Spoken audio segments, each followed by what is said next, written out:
guys, what is up? Welcome to another episode of Maximilian Must Know. Today we're taking a look at one from the house of Jacques Bogart. This is the third fragrance I'm reviewing from this brand. It is Jacques Bogart Silver Scent Intense. I reviewed the original One Man Show Gold edition and the original Pour Homme.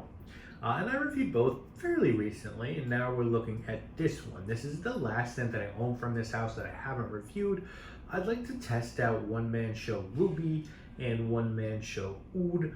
Other than that, I think I'm good. And if you're looking for some info I did on the house of Jacques Bogart, if you're just looking for some info on the house of Jacques Bogart, please check out the video that I did on Pour Homme a few years back. But let's get into this one.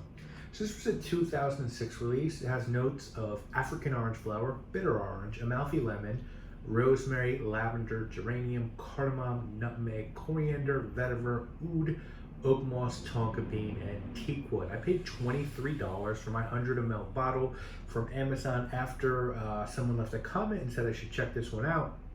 And if you're interested, you can grab this one for about 15-20 bucks online. I'm just gonna spray this on my arm. And it's got like a purple bottle. It's got the silver sort of thing going there. Nice atomizer. Yeah, it looks like the Pour Homme bottle, which is sort of different colored purple glass or dark colored glass.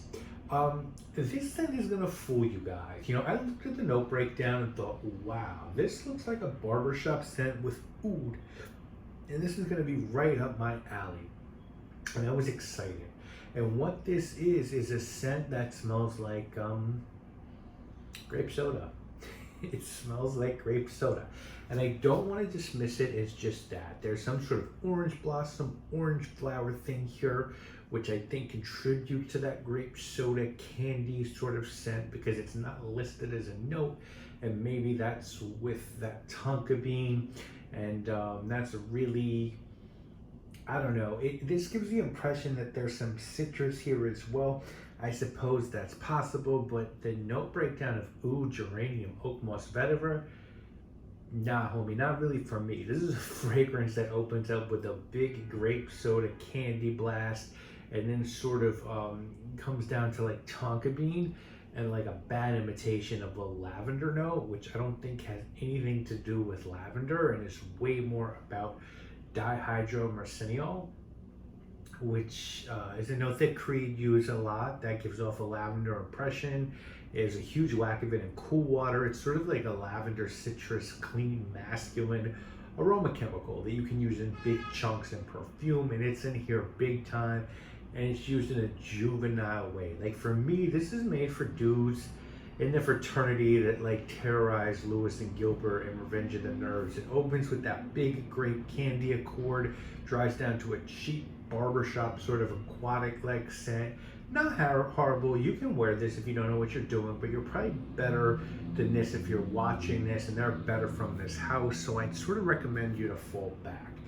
Performance is good on this one. I do have to say, this is a big fragrance and you're going to catch big wafts of that sweet tart like grape accord all day. So it is a performer for the money and good value.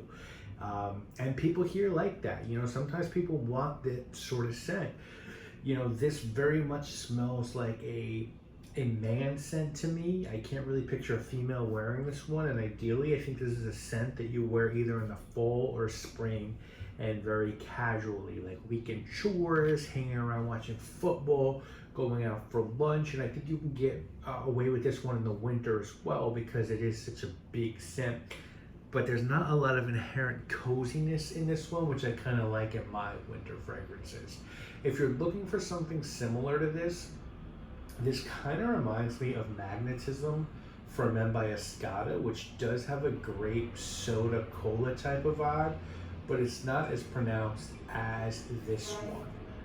This does get compared to the original silver scent in Mystique Home by Al Haramain, which I can kind of see because I've sampled Al Haramain Mystique. I haven't smelled the original of this. I will say I do find this scent to be pretty unique as it is kind of in its own zone. If someone were trying to talk you into purchasing this one, I think they'd say that it's a strong scent that's going to really please younger men looking for a bar or a clubbing scent. I think it's very good for that because it's different than a lot of scents that sort of exist in that genre. It's different than this new generation of sort of lavender and ambroxan, tonky, vanilla-y, dark parfum fragrances.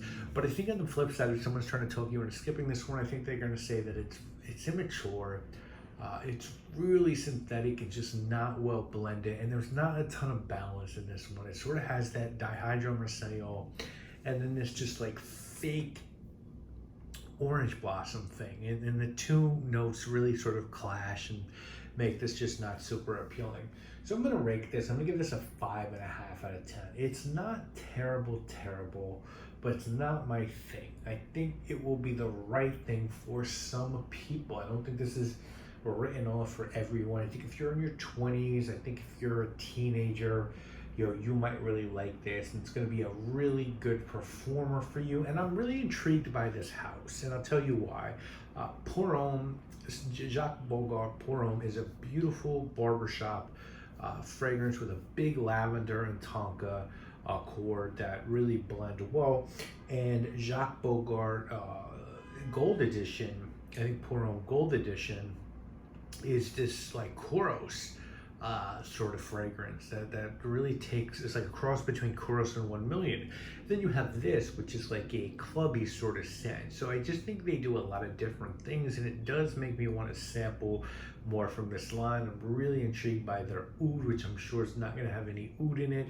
And as I said, the Ruby Edition, which I've heard good things about. And if there are other fragrances in this collection that you think are worthwhile for me to check out, I really do ask you drop a comment and let me know what I should be checking out from this line, because I'd love to know. And so far, I'm intrigued. This wasn't a hit for me, but others were, and I want to sort of know more about Jacques Bogart. So leave a comment. Let me know. Let me know if you've tried this one, what you think, and if you think my review's accurate or I missed the mark, and you think there's something I'm missing about this one. Definitely let me know, and I'll see you guys in the next video.